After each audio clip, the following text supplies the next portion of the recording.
Auto immune disease এটা কথার মধ্যে আমরা নামটার মধ্যে একটুখানি বুঝতে পারছি যে ইমিউনিটি সংক্রান্ত এর মধ্যে সমস্যাটি রয়েছে।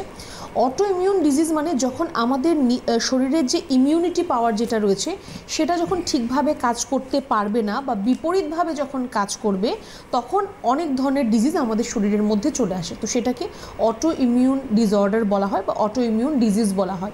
যেরকম অ্যালোপেশিয়া অ্যাওটা একটি রোগ যে জায়গাটার মধ্যে আমাদের স্ক্যাল্পের মধ্যে হেয়ার লস হয়, ওই স্কিনের থেকে সবকটা হেয়ার ফলিকেল সহ চুল আমাদের পড়ে যায়, এটিও একটু কিন্তু অটো ইমিউন ডিজিজ একটির মধ্যে পড়ে।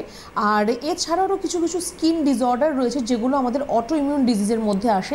যখন আমাদের শরীরের যে ইমিউনিটি পাওয়ার যেটা রয়েছে সেটা যদি আমাদের লো হয় বা যদি আমাদের একদমই যদি ভালো না থাকে তখন কিন্তু অনেক ধরনের ডিজিজ বাইরে থেকে আমাদের শরীরকে আক্রান্ত করে। তখন শরীর সেটাকে ঠিকভাবে যখন প্রক্রিয়া করতে পারে না তখন আমাদের শরীরের যে সেলগুলো রয়েছে বা যে অর্গান রয়েছে, যে টিস্যু রয়েছে, সেগুলোকে আস্তে আস্তে কিন্তু ক্ষতিগ্রস্ত করে।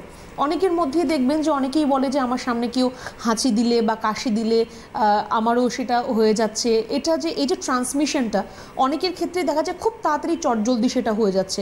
ফিভার এরকম একটি ট্রান্সমিশন হতে পারে। ধরুন আপনার ঘরে কারোর জ্বর রয়েছে, আপনার ঘরে 3 জন লোক থাকেন, একজনের দেখবেন হঠাৎ করে জ্বরটা তার মধ্যে ট্রান্সমিট হয়ে যাচ্ছে খুব তাড়াতাড়ি, আরেকজন দেখবেন কোনো সমস্যা সেরকম হচ্ছে না। যার এই জ্বরটা তাড়াতাড়ি একজন থেকে একজনের মধ্যে চলে আসছে, তো সেটা কিন্তু তার ক্ষেত্রে ইমিউনিটি পাওয়ারটা অনেকটা কম রয়েছে, যার জন্য একজনের জ্বর হলো আরেকজনেরও জ্বর হচ্ছে। যদি ভাইরাল ফিভার না হয় তাহলে সেরকমভাবে কিন্তু ট্রান্সমিট হতে পারে।